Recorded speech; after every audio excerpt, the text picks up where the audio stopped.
just a solar power plant.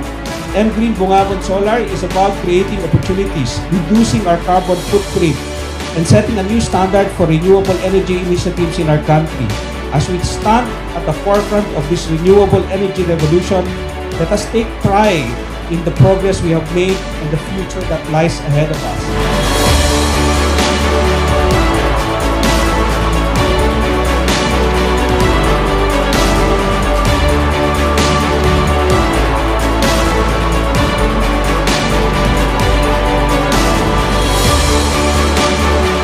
What we do today will be the causes of what we will have in the future. And the benefits po ng future yung ating children.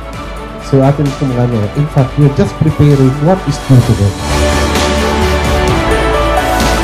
This milestone represents the significant stride we have made towards a sustainable environment and energy landscape, as well as a testament to the collaborative efforts of the government and industry stakeholders.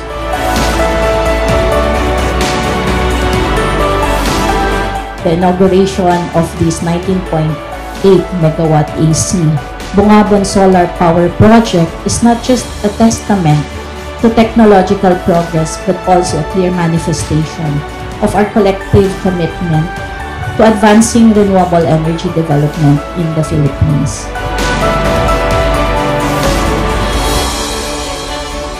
Dito po ako para magpasalamat sa inyo on behalf of the community.